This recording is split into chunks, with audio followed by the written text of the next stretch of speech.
que temos visto. Aleluia. Já não dá mais tempo a gente ministrar uma palavra, mas elas foram rapidamente. Glória a Deus. Hoje é um culto de Santa Ceia e nós é necessário se ministrar uma palavra por duas maneiras. Primeiramente, porque o culto de Santa Ceia é necessário, se faz necessário a gente transmitir uma palavra de superação, de compreensão daquilo que nós estamos fazendo para Deus, nos conscientizarmos de um momento tão oportuno quanto é a ser do Senhor. E outra seria uma palavra ministrada sobre o Dia das Mães, seria uma palavra das mulheres valentes, né? Aleluia. Das mulheres valentes, porque não são todas valentes, é claro. Todos nós sabemos que tem mães que não cumprem o seu papel de mãe, e tem mães que cumprem realmente o seu papel de mãe. Aleluia. Mas como presbítero Chagas, o Senhor vai dizer que tem mulher que não cumpre o papel de mãe? Sim, é verdade, os irmãos sabem muito bem disso. Há crianças que são encontradas em lixão, há crianças largadas em caixa de papelão. Essa criança teve uma mãe, aleluia, porém não assumiu o seu papel por alguns motivos. Então nós iríamos falar sobre mães, especificamente sobre as mães valentes, responsáveis, né? Cuidadosas, aleluia. Mas nós vamos entrar na parte da ceia do Senhor nesta noite, glória a Deus, porque se faz necessário nós celebrarmos esta Santa Ceia para a glória do Pai, do Filho e do Espírito Santo. Quero convidar os irmãos para nós lermos em 1 Coríntios mesmo, glória a Deus. O assunto é bem conhecido da igreja, e assim nós vamos ler a palavra de Deus, 1 Coríntios, capítulo 11. Aleluia.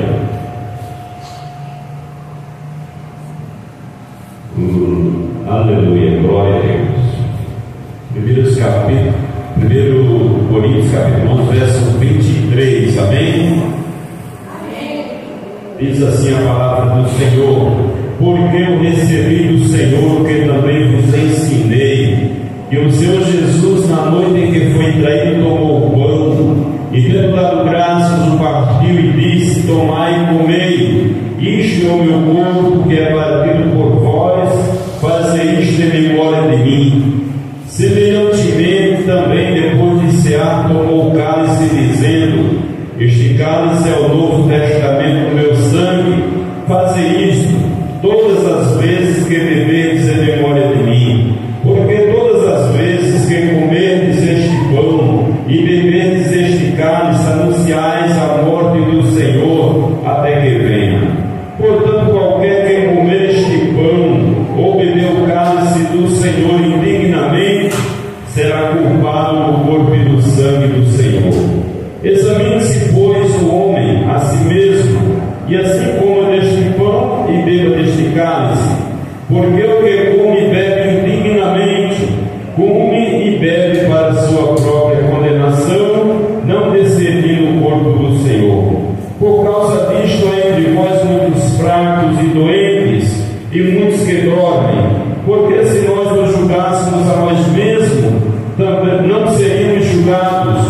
Mas como somos julgados, somos repreendidos pelo Senhor, para não sermos condenados com o mundo. Portanto, meus irmãos, quando vos ajuntais para comer, esperamos pelos outros. Mas se algum tiver fome, come em casa, para que vos não ajunteis para a condenação. Para fazer as coisas, ordenadas quando for ter convosco.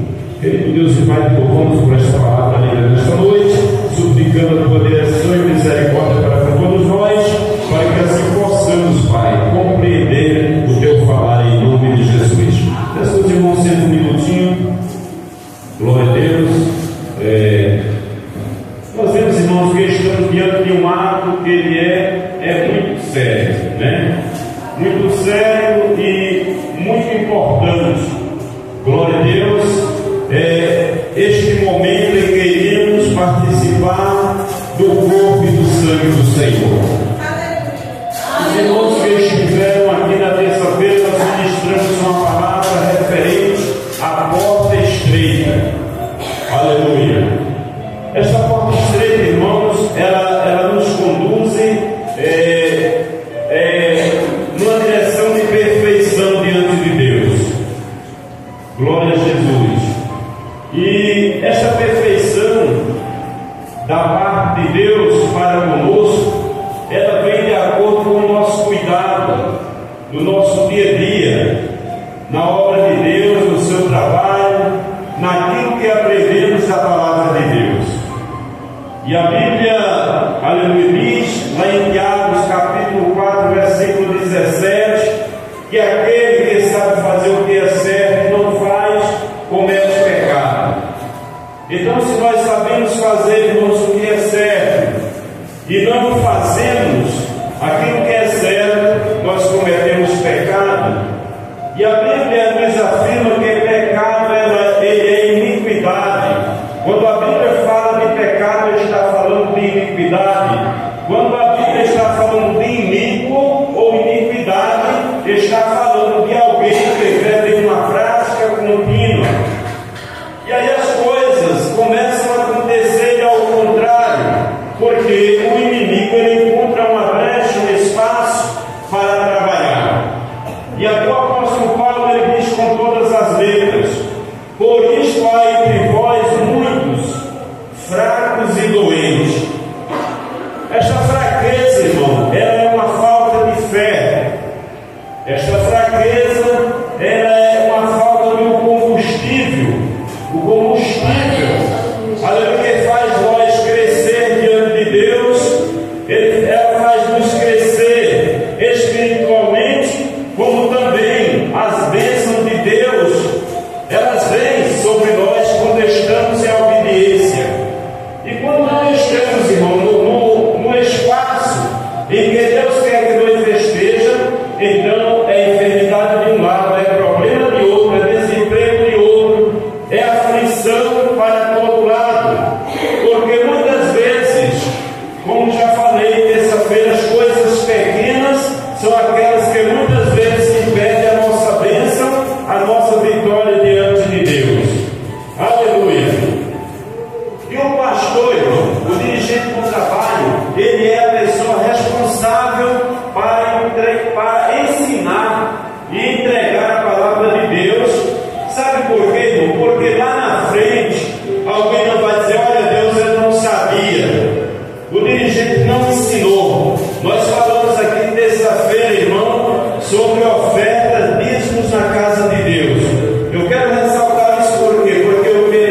aleluia, um furgão, aleluia.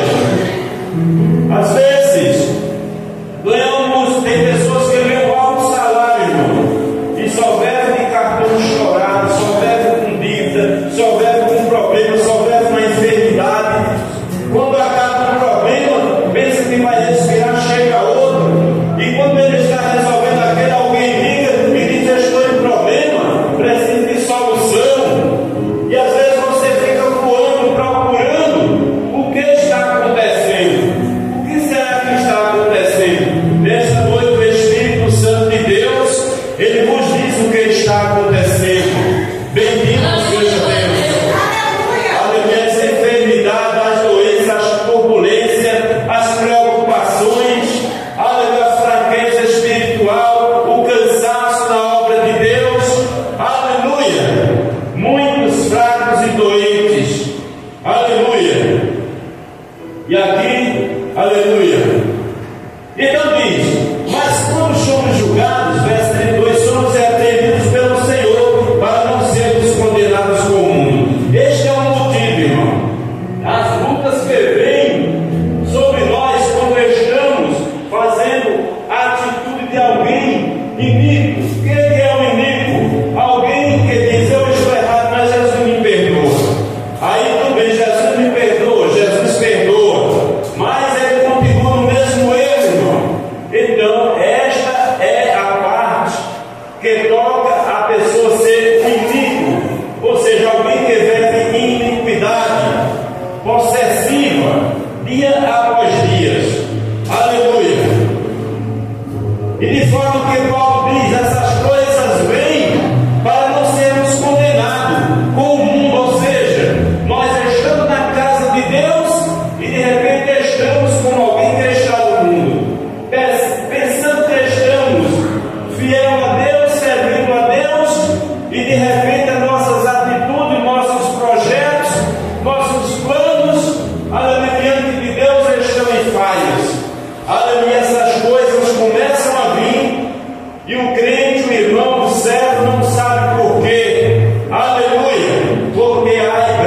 Aleluia. Mas nós que servimos a Deus, temos que ouvir a palavra da verdade, aleluia, que foi ensinada desde os profetas. Como Jesus disse que ele não veio, aleluia, destruir a lei, mas ele veio cumprir. Quando alguém diz os dízimos, era na época da lei, e Jesus não veio destruir e nem abrogar, apagar nada da lei. Ele disse que veio cumprir. Então, estes versículos, essas palavras, elas estão em curso livre para que nós possamos a cumprir. Aleluia. Há uma classe de gente na igreja, irmão, que na verdade a Bíblia não diz que esta pessoa deve entregar dízimo, mas deve viver dos dízimos. É para os pastores que pastoreiam. Por que diz isso a palavra de Deus? Porque o pastor precisa de tempo para evangelizar, de tempo para cuidar do rebanho, de tempo para visitar, de tempo para zelar a casa de Deus, organizar, comprar as coisas que necessitam na casa de Deus. Aleluia. E se o pastor entregar o dízimo, vai voltar de volta para ele, dá no mesmo. É por isso que a palavra de Deus deixava os sacerdotes isento desta parte. Eles iriam viver da parte a qual a igreja contribuiria. Aleluia. Mas se um dia você deixa de pastorear, você é obrigado também, se quer ser fiel a Deus, contribuir com a sua parte, porque agora você não está em frente de trabalho. Aleluia. Agora você está com a mesma responsabilidade. Louvado seja Deus. E há muita defasagem na obra de Deus, porque o inimigo, ele tem enganado muitos crentes. Aleluia. E os crentes imaginam que não está enganado e nem lesado. E o inimigo está trabalhando muito nesta área. Aleluia. E nós vemos muitas vezes as necessidades na obra de Deus, na casa de Deus. Aleluia. Porque o inimigo, ele tem enganado a muita gente. Aleluia. Mas a Bíblia diz que Jesus veio buscar os fiéis da terra. Aleluia.